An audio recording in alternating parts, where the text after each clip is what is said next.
Fala galera, beleza? Vamos para nossa sexta aula aí, estratégia do pós-flop, né? Esse aqui vai ser dividido em partes, né? Tem bastante conteúdo aqui.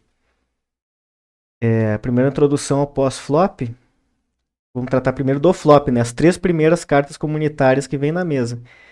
Né, um dos momentos mais importantes aí, porque a gente já tem uma mão, né? Lembrando que a gente tem duas cartas, as roll cards, né? Que estão com a gente, e quando bater as três primeiras comunitárias lá no flop, a gente já vai ter uma mão, né? A maioria das vezes, né, você sabe, em 2/3 das vezes a gente não faz par, né? Mas de vez em quando vamos ter ali um par, dois pares, quem sabe uma trinca, né? Ou coisa melhor. Então vai ser muito importante identificar o que, que a gente tem, né? E a partir do flop, a gente já vai ter essa informação aí como é que vai ser o decorrer da mão. A gente vai ter uma ideia, já vai ter uma ideia. Se a gente tem uma mão forte, quer construir um pote, quer apostar, quer pegar apostas dos adversários, né? A gente quer inflar o pote. Ou a gente quer controlar o pote, né? Quer deixar ele baixinho ali, porque a gente está tentando ainda uma queda, né? Um drop, alguma coisa aí, uma sequência, um flush. Então a gente já vai definir mais ou menos o rumo da mão. E, né, como eu coloquei ali, quem entende bem o flop joga melhor o pós-flop, né? Porque 3/5 já do board já tá ali exposto, né? Vão virar mais duas cartas só, então já é muito importante o flop. O que observar aqui no flop, né? Primeiro tipo de flop. Se é um flop seco ou conectado, né? A gente vai ver alguns exemplos aí. Quando a gente fala num board seco, é quando as cartas não estão conectadas, né? Ao contrário do conectado. O que é o conectado? Por exemplo, tem cartas em sequência, né? O exemplo clássico aí, um valete 10 está na mesa ali. Então, um jogador que tem uma dama e um rei, ou que tem um 9 e um 8 tem uma queda para sequência, né? Um straight draw aí. Se tem duas, mais comum ainda, duas cartas do mesmo naipe no flop, né? Então a gente tem uma queda para flush, é possível flush, né? Tem duas cartas de copas na mesa. Se tiver um jogador com outras duas de copas na mão, ele tem mais uma carta, faz o flush. Então isso aí é um board conectado. Se for três cartas do mesmo naipe na mesa, então alguém já pode ter um flush agora. Então é muito conectado, né? Ou molhado, alguns falam, né? De seco e molhado. É o wet e dry, né? Em inglês as expressões, né? E um seco, né? Aquele que não tem essas combinações aí, né? Que a gente pode jogar de várias maneiras, dependendo do board, né? Ver se tem cartas altas ou baixas, isso influencia muito, né? Pelo range percebido, né? A gente não vai entrar em tantos detalhes nisso, mas geralmente quem aumenta pré-flop, nós mesmos, né? Quando a gente for o agressor pré-flop ou estiver jogando contra o agressor, né? Quando bate cartas altas, geralmente quem começa aumentando tem cartas altas, né? Via de regra, então esse é o range percebido, né? Quando alguém aumenta pré-flop, bate um as no flop, um rei no flop, né? Cartas altas assim, bate, né, com o range dele, né? É possível que ele tenha alguma dessas cartas, né? Ao contrário, se bater só carta baixinha no flop e aquele agressor lá aposta, né? É meio suspeita essa aposta dele, não está de acordo com o range percebido dele, né? Quando ele aumenta, ou ele tem um par na mão, né? Ou ele tem cartas altas, via de regra, lógico, né? Então a gente pode mais ou menos imaginar o que o jogador tem e conhecendo o jogador. Né? Quando tu aumenta pré-flop e alguém paga, ele pode ter um par, pode ter cartas conectadas, né? Então tu aumentou, alguém pagou e vem só cartas altas na mesa, isso aí tá mais pro teu range percebido do que o dele. Né? Ver se tem, como eu já falei, potencial de sequência ou flush, né? Tem possibilidade de fazer sequência nesse flop, tem possibilidade de flush, tem que estar atento, né? Quantidade de jogadores, né? Estamos no heads up, mano a mano aqui no heads up, tem mais jogadores na mão, né? Tudo isso influencia na análise do pós-flop. Principalmente, né, o mais importante, além de observar o board, observar a própria mão, né? Lembra lá do ranking de mãos, né? O que a gente acertou? A gente não fez nada, né? A gente acertou um par, tem o top pair, o par mais alto, tem dois pares, uma trinca, o que a gente tem? Ou a gente está numa queda e num draw, né? A gente está num flush draw, straight draw, a gente precisa de qual carta que fecha a nossa sequência, qual carta que completa o nosso flush, né? Eu não acertou nada, eu não acertei nada, dá para blefar? Eu era o agressor antes, eu posso dar uma continuation bet, apostar e roubar isso aí no blefe? Ou, né, eu tô sofrendo agressão lá, aposta e eu vou simplesmente dar fold, né? Muitas vezes vai ser essa a solução mesmo, não tenho o que fazer.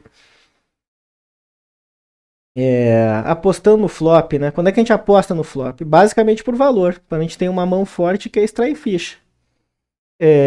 Né, bateu nossa mão lá, a gente aumentou pré-flop, hoje a gente já tinha um par feito na mão, bateu o nosso par na mesa, ou a gente tá com um draw muito forte, né? sequência, flush e tudo lá, a gente quer construir o pote, a gente quer pôr ficha lá e quer que os jogadores, os adversários, os vilões paguem para aumentar o pote. Então a gente aposta quando tem valor. Valor é isso. Bateu as nossas cartas ali que nos ajudou, a gente tá apostando por valor. Pode apostar por blefe também, a gente não acertou nada, mas a gente tá vendo fraqueza no adversário, ou nós fomos o agressor pré-flop, o jogador pagou fora de posição e deu check. A gente sabe que ele é um jogador que folda muito no flop, né? Quando ele não acerta nada, ele costuma foldar, então a gente aposta. Independente do que a gente tem na mão, a gente aposta no C-Bet porque provavelmente a gente vai ganhar a mão ali mesmo. E o controle do pote, né? A gente pode apostar menos ou mais. Né? Eu quero apostar bastante ficha nesse flop aqui para extrair mais ficha. A gente quer apostar menos para às vezes enganar o jogador, alguma jogada que a gente está pensando, entende? Quero dar check, às vezes não quero apostar, eu estou em posição mesmo, mas dou check atrás para ver uma carta grátis. Isso é importante também, né? O controle do pote, tudo é no flop. Eu acrescentaria até que o semi-blefe, né? Eu até falei no início, a gente está com uma sequência, né? uma queda para sequência, uma queda para flush, mas uma mão forte, né? A gente está fazendo a queda para o nuts, para melhor mão. É bom também apostar, né, num semi-blefe. A gente não tem a mão feita ainda, mas a gente pode ganhar se o jogador foldar agora no flop, mas se ele pagar, a gente tem chance de vários outs aí que nos ajudam, né? Fold, call, raise, né? É uma regra básica aqui, né? Principalmente na galera que tá começando aí, né? Sempre se não tiver um bom motivo para continuar e tu tá sofrendo ali apostas, dá o fold e espera a próxima mão, não tem problema, né? Né? Veio o flop ali desfavorável, um já apostou, outro pagou e tá com uma mão ali que não sabe o que fazer, não sabe o que fazer, dá fold. Isso aí é fácil assim. Raise, né? Quando tiver uma mão boa mesmo, né? Certamente tu tem uma mão boa e tá tendo ação na mão, dá raise, aumenta e tenta colocar já o máximo de ficha possível nesse flop, porque tu tá com a mão mais forte ali, tentar extrair. Ou, né, se tu vê uma possibilidade de blefe, né, o jogador fez uma aposta meio fraca ali, que tu percebe uma fraqueza, tu vai dar um raise para roubar. Não recomendo muito para quem tá começando, porque às vezes tu vai se perder, né? Tu dá o raise, aí o cara paga ou ele volta num re-raise para cima do teu, aí tu não vai saber o que fazer, entende? Então, prefira, né, ficar fora desse tipo de confusão, né? Mas é uma jogada possível, né? O raise no flop para isso. E call, né? O call tem que ter a justificativa, né? Ou porque tu tem uma mão muito boa e quer fazer um slow play, né? Slow play, para quem não sabe, é jogar com uma mão mais devagar, né? Jogar ela mais devagar, com mais cuidado, fingindo fraqueza, quando na verdade tu tem um monstro. Principalmente se está em posição e acha que o jogador é muito agressivo que está jogando antes de ti, tu deixa ele mesmo se enforcar, né? Ele vai se apostando e tu só vai pagando ali, né? Pode ser, né, uma das estratégias, né? Ou o draw, de preferência o nut, né? O draw, de novo, é a queda para sequência, né? Tá faltando uma carta pro teu flush ou para sequência, ou para os dois. Jogador aposta, tu dá o call, né? Melhor do que ficar dando raise ali sem motivo nenhum, né? Se tu dá um raise, corre o risco dele voltar ainda para cima de ti, tu tem que foldar uma mão com um bom draw, né? Então não é aconselhável. Ou se estiver jogando no small ball, né? Que é a estratégia que eu gosto bastante. Mas para tentar, inclusive, roubar o pote na mão seguinte, né? Dependendo do que a carta bater. Mas também, né, ser umas estratégias quando já tem um domínio mais ali do jogo, conhece um pouco mais o jogador, dá para fazer esse tipo de jogada, né? E principalmente evitar esse jogo, o guessing game, né? Esse jogo de adivinhação aí quando tá aprendendo, tipo, né? Eu vou pagar aqui porque aí eu vou reavaliar no turno, porque dependendo do que ele fizer eu vou fazer isso, e aí ele apostou porque ele tá achando que eu tenho aquilo e eu acho que ele tem aquilo, sabe? Aqueles vários níveis, né? O que eu tenho, o que eu acho que ele tem, sabe? Evita esse tipo de coisa. Bateu mão forte, tu aposta pra criar o pote, aposta por valor. Quando der uma possibilidade de blefe, blefa, mas não muito, né? Blefa, né? Coisas sólidas, e quando não bateu nada, dá fold simplesmente. É o feijão com arroz que vai resolver o problema aí no início. Depois, né, pode ficar pensando em coisas mais elaboradas e tal. Situações comuns no flop. Vamos ver uns exemplos práticos aqui, né? O que seria uma mão muito forte, né? Quando eu falo ali, né? Quando tem uma mão forte, o cara apostar, né? Para criar o pote. Aqui dois exemplos, né? Um board ali de rei valete 2. Levemente desconectado, eu diria. Aqui tá bem seco isso aqui, né? A única chance aí de uma conexão seria uma dama e 10 de alguém tentando uma sequência. Quem sabe aí um as e dama faltando 10 ali para completar. Não tem chance de flush, né? Não tem duas do mesmo naipe, então o pote relativamente seco aqui. E a gente com uma mão forte, né? A trinca de valete ou dois pares, né? Dois top pair, isso aqui é uma mão muito forte. Outro exemplo de mão muito forte, né? Um board semelhante, só que um pouquinho mais conectado, né? Vê que esse aqui é um pouquinho mais conectado. Já tem ali a dama e o valete, então fica muito mais fácil alguém ter, por exemplo, um rei e 10 para uma sequência, duas de paus para um flush, né? Entenda a diferença? Naquele outro board lá a gente podia fazer o slow play. Que chance que a gente tem de estar perdendo ali, né? Com uma trinca e o board desconectado. Então, às vezes, não precisa, se tu apostar muito forte, tu vai receber muito fold ali, tu não vai conseguir ganhar a ficha, porque o que, que a pessoa vai ter ali, tu já dominou o board. Nesse aqui não, esse aqui já é válido apostar, porque né, a gente tem uma mão muito forte, né, tanto a trinca ou dois pares de novo, só que ali tu vai poder ter jogador com duas de paus que não vai querer largar tão fácil.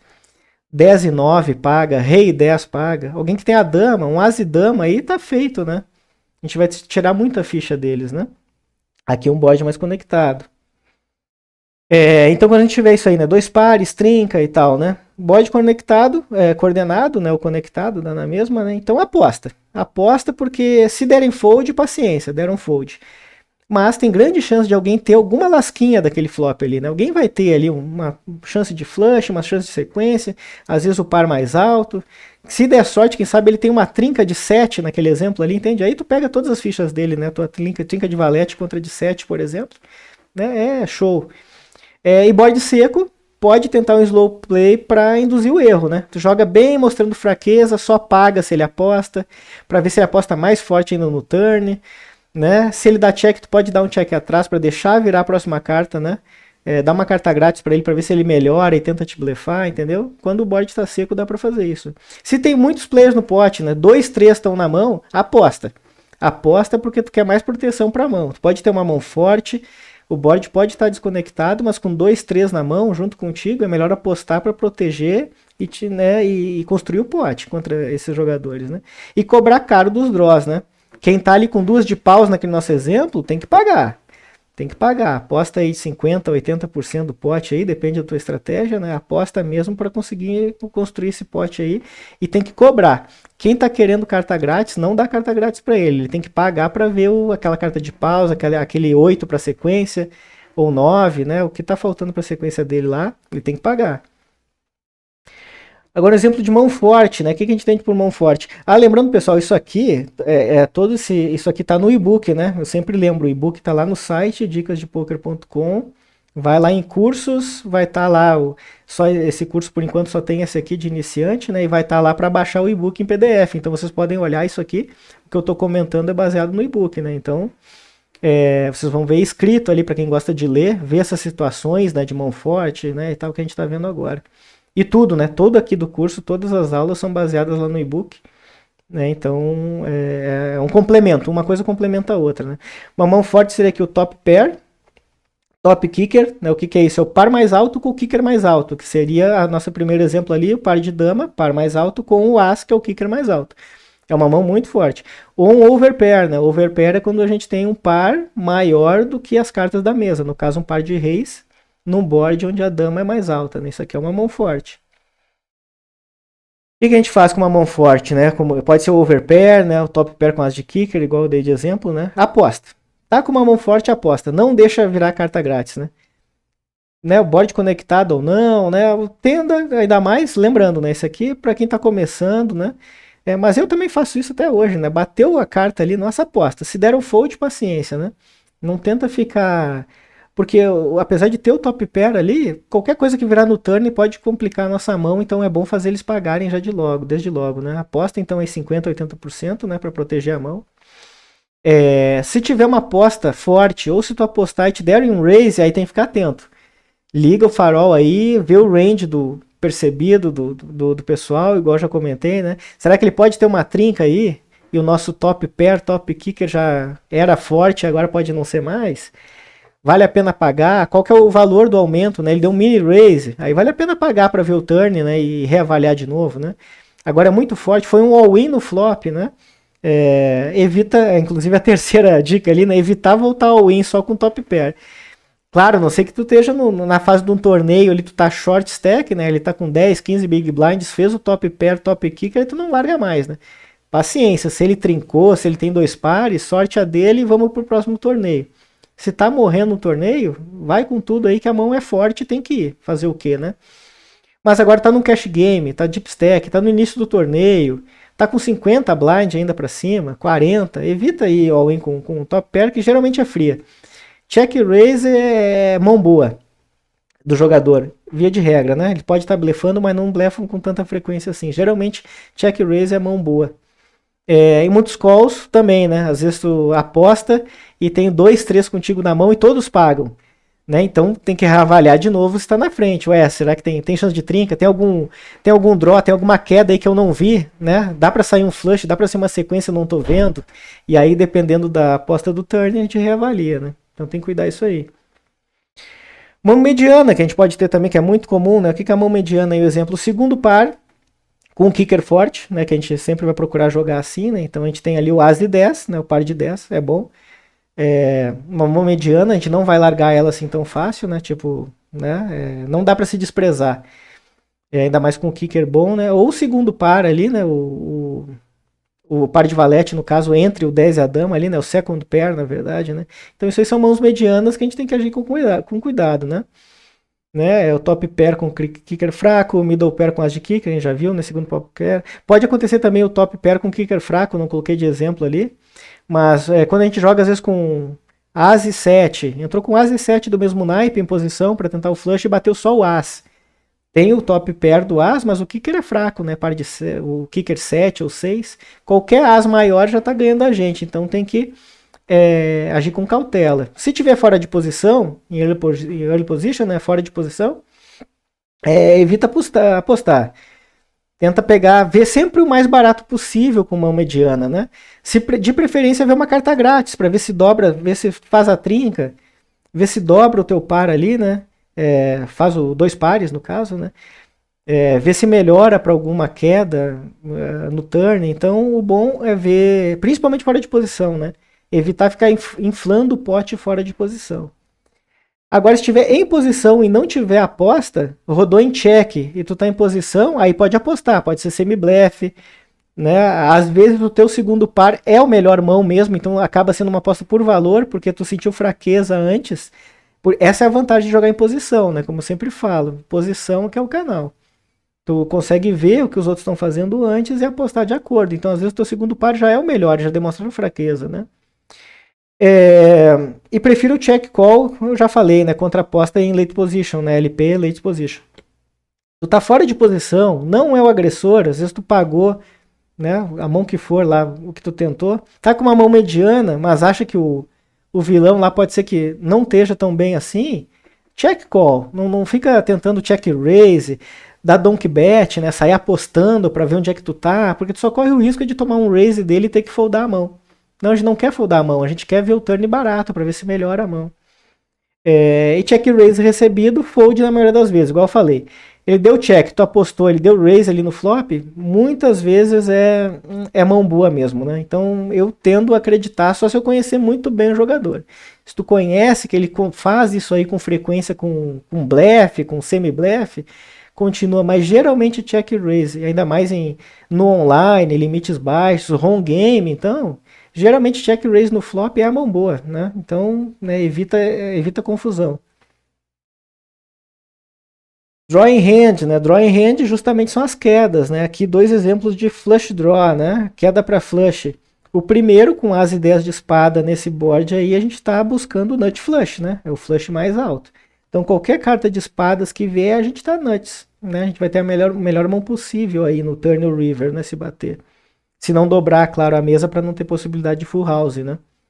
E a segunda mão, muito boa também, que além do flush draw, não é nuts, mas é um flush, né?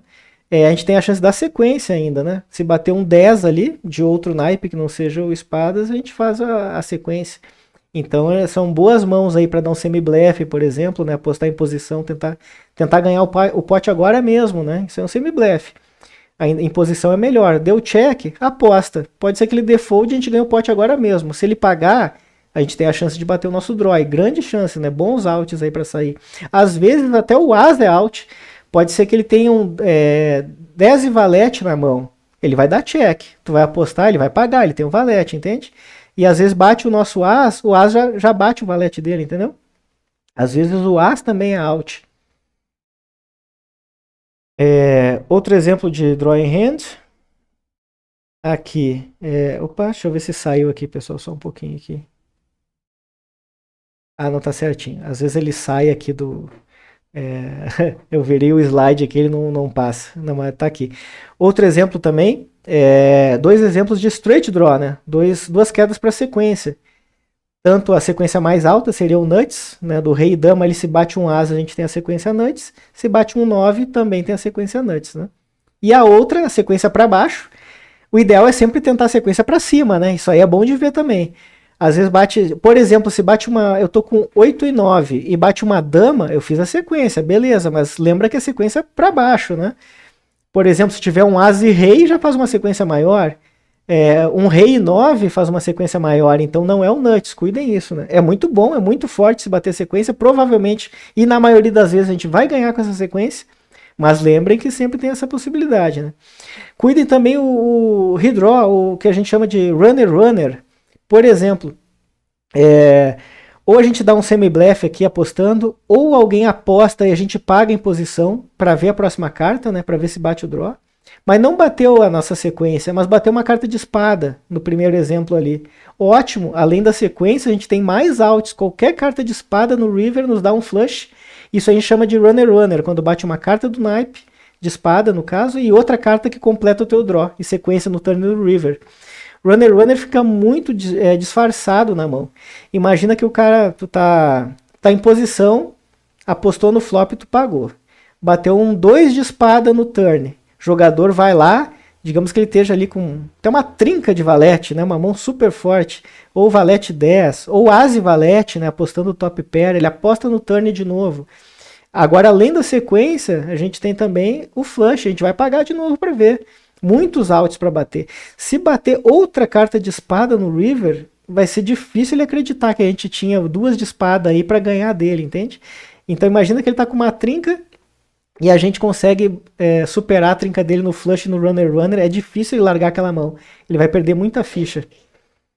Assim como no de copas também, né? A gente tá com 8 e 9 de copas, se bater uma de copas no turn e outra no river, então sempre lembre dessa possibilidade do turn melhorar a nossa mão para virar um draw, não descartem isso também. Isso aí tem muito small ball envolvido, é muito legal ficar atento nisso. Então na drawing hand aqui, né? Se tiver 11 outs ou mais, né? Aí tu pode fazer o que quiser. Pode apostar, dar raise até, né? Se tu sentir fraqueza lá, tu dá raise e tentar roubar agora. Check raise pode usar também. Eu não gosto muito. Mas quando tá em fora de posição, pode dar check, ele aposta, tu dá o raise, né? No semi-blefe.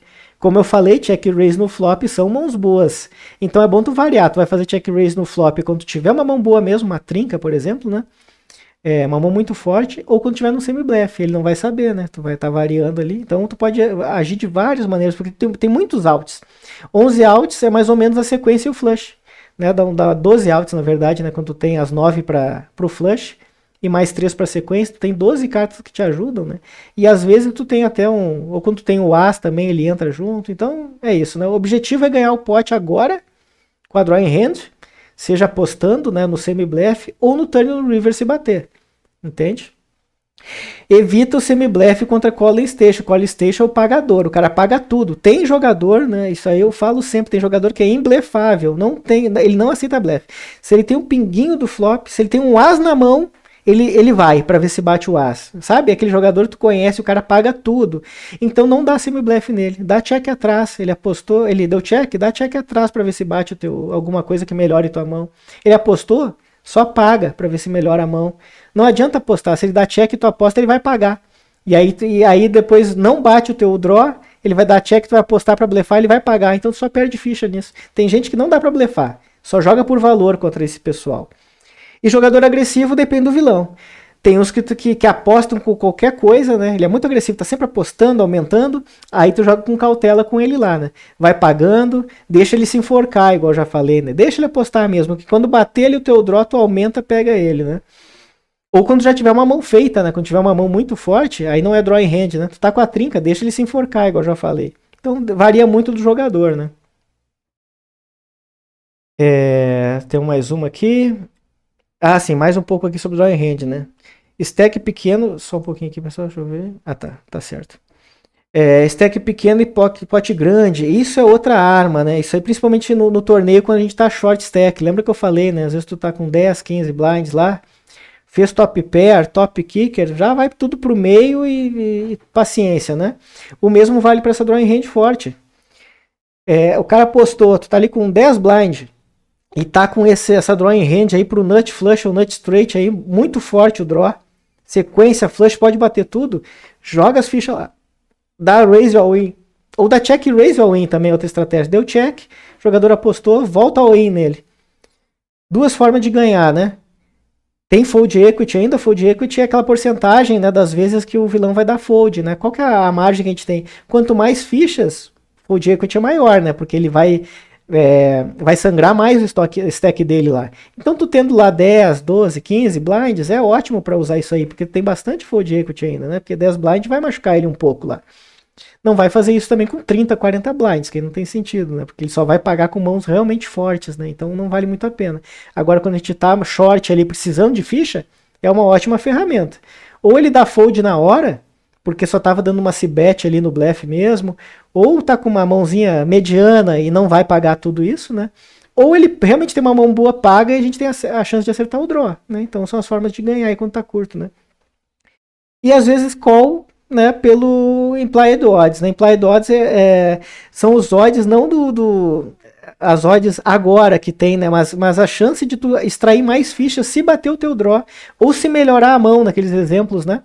Isso aqui, claro, tem que ter bastante ficha, né, pessoal? Né? A gente paga para ver se bate ou melhora a mão, ou se bater a mão, a gente sabe que a gente vai extrair muita ficha do jogador, né? Essas são as implied odds, são as odds além, né, a nossa chance além do que se da mão atual agora, né? Do que a gente tem, né? Isso aí eu vou fazer até depois como é que fala, um artigo lá no site e fazer um vídeo específico sobre isso, muito importante, de odds e implied odds. E o valor dos stacks, né? Eu até já falei indiretamente aqui, o valor da aposta que vai definir, né? Eu tô short, tô curto, aí eu vou all in mesmo. Eu tô com bastante ficha, eu tô deep stack, tô num cash game, só call, né? Dá call, vê o que bate, reavalia no turn, né? Ou dá um raise pra, né, sentir fraqueza, entende? São coisas, as armas que a gente tem aí com as drawing hands. Mas então é isso, pessoal, né? Espero que tenham gostado dessa aula aí. O início vai ter a continuação agora com mais situações do flop, né? Situações mais específicas na próxima aula. Tem bastante exemplo aí.